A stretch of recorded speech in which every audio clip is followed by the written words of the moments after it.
बिस्मिल्लाहिर्रहमानिर्रहीम। अस्सलाम वालेकुम दोस्तों, उम्मीद है आप सब खैरियत से होंगे। अल्लाह ताला से दुआ है कि आपको हमेशा ऐसे खुश खुर्रम रखे।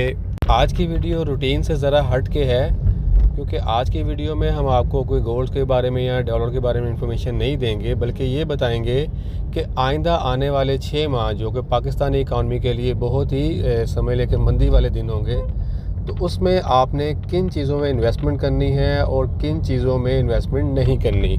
यानी आपको ये बताने की कोशिश करेंगे कि किन चीज़ों में आपका पैसा महफूज है और किन चीज़ों में आपका पैसा गैर महफूज है। लिहाजा वीडियो में एंड तक हमारे साथ रहिएगा ताकि आप पूरी इन्फॉर्मेशन से इस्तेफ़ादा हासिल कर सकें। बढ़ते हैं आगे और बात कर लेते हैं कि जैसे हमें पता है कि इस वक्त हमारी मईशत ख़तरनाक तरीन हालात से गुज़र रही है। रोज़ ब रोज़ रुपए का डीवैल्यूएशन होना, डॉलर का बढ़ना और अशिया की कीमतों में इजाफा होना, सारे वो इंडिकेशंस हैं जो हमें बता रहे हैं कि आइंदा आने वाले दिनों में हमारे साथ क्या हो सकता है। बिजली और पेट्रोल के रेट्स हमारे सामने हैं और ये आने वाले दिनों में मज़ीद बढ़ेंगे। इनकी बेसिस पे बाकी अशिया की कीमत भी बहुत ज़्यादा बढ़ेगी और इन्फ्लेशन रेट में इजाफा होगा। तो इन हालात में आपके पास अगर पाकिस्तानी करेंसी पड़ी हुई है तो उसमें जो सबसे पहले आपने ये काम करना है कि अपना पैसा किसी को भी इन्वेस्टमेंट के लिए नहीं देना कि वो आपको प्रॉफिट देगा, क्योंकि जो इस वक्त हालात जा रहे हैं उन हालात में मुझे नहीं समझ आ रही कौन लोग आपको पैसे कमा कर आपकी इन्वेस्टमेंट पे आपको प्रॉफिट देंगे।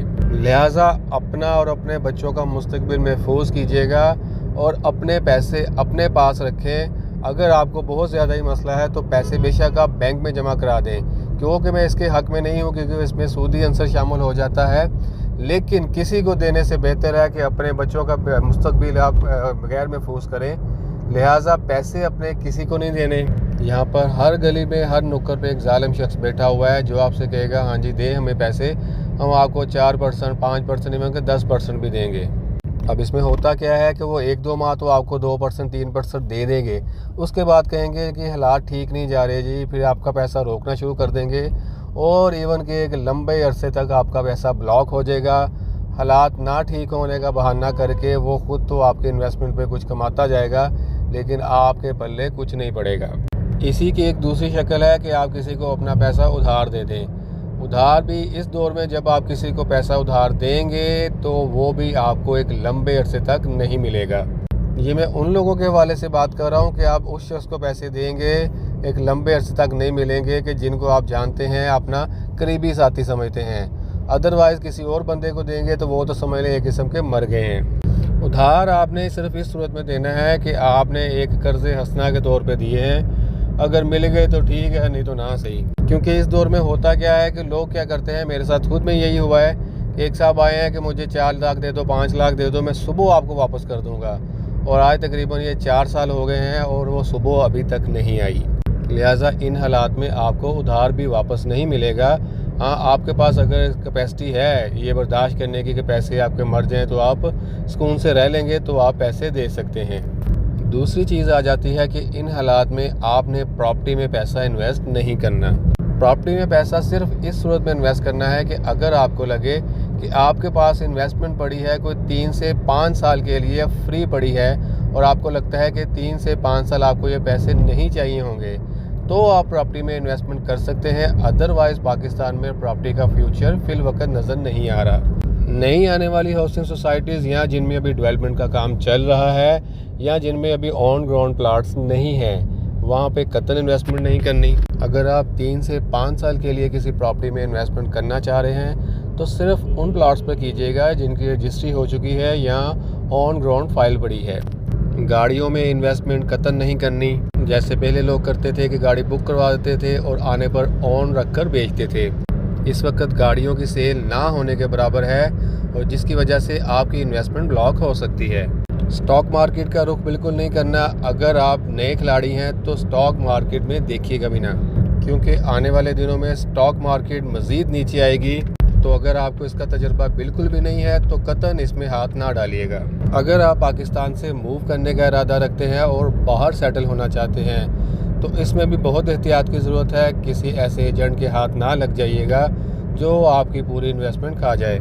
लिहाजा बाहर अप्लाई करने के लिए ज़रूरी है कि आपको ख़ुद से पूरी की पूरी इन्फॉर्मेशन होना चाहिए और जो है जैसे सोशल मीडिया का दौर चल रहा है, इन हालात में आप खुद से भी अप्लाई कर सकते हैं और ये रिस्क खुद ले सकते हैं बजाय कि किसी को पैसे दे के लें।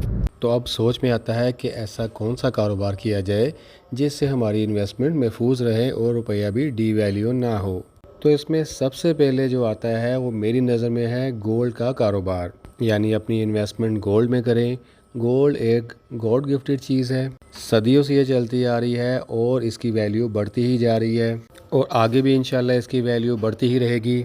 ये एक लिक्विड आइटम है। लिक्विड आइटम वैसी चीज़ होती है जो कि फौरी कैशेबल होती है, यानी अगर आपको कोई अचानक ज़रूरत पड़े तो ये फौरी मार्केट में सेल हो जाती है। मिसाल के तौर पर अगर आपके पास कोई घर है या गाड़ी है, आप उसको आज सेल करना चाहें तो वो फौरी सेल नहीं होगी, मगर गोल्ड में ये क्वालिटी है कि ये फौरी सेल हो जाती है और आपकी ज़रूरत को पूरा कर देती है बगैर किसी कमी बेशी के। और जैसे आप दूसरी आइटम को सेल करते वक्त बारगेनिंग करते हैं, इसमें ऐसी बारगेनिंग की कोई गुंजाइश नहीं होती। जो मार्केट का रेट होता है उस पर ये सेल हो जाता है। और इसमें सबसे बड़ी खूबी यही है कि ये आपके पैसे को डी वैल्यू होने से बचाता है। दूसरे नंबर पर आता है फूड आइटम्स का कारोबार। फूड आइटम्स यानी चावल, गंदम, दालें वगैरह, इसका कारोबार भी बहुत अच्छा रहता है। कुछ लोग इसको ज़ख़ीरा करके कारोबार करना चाहते हैं, लेकिन ये बिल्कुल गलत है। आपने इसकी ज़ख़ीरा अंदोज़ी नहीं करनी बल्कि इसका कारोबार करना है। ये एक बहुत ही मुनाफा बख्श कारोबार है। आपने कैश पर होलसेल मार्केट से ये चीज़ें ख़रीदनी है और लोकल मार्केट में कैश पर ही सेल कर देनी है। और इसका सबसे बड़ा फ़ायदा भी यही है कि जो चीज़ आपने ख़रीदी है वो आपके हाथ ही में रहनी है। जब आप उसको सेल करेंगे उसके अगेंस्ट आपको पैसे मिलेंगे और चीज़ आप डिलीवर कर देंगे। यानी ये ऐसा कारोबार है जिस पर कभी ज़वाल नहीं है, क्योंकि लोगों ने फूड तो खानी ही खानी है। तीसरे नंबर पर अगर आपने डॉलर्स के अलावा, यानी डॉलर तो अब अवेलेबल ही नहीं है पाकिस्तान में, डॉलर के अलावा दीगर करेंसियों जैसे सऊदी रियाल, यूएई दिरहम, चाइनीज़ युआन, इनको भी होल्ड किया हुआ है, तो ये भी आने वाले वक्त में आपको एक अच्छा प्रॉफिट दे सकते हैं और आपके रुपये को डी वैल्यू होने से बचाएंगे।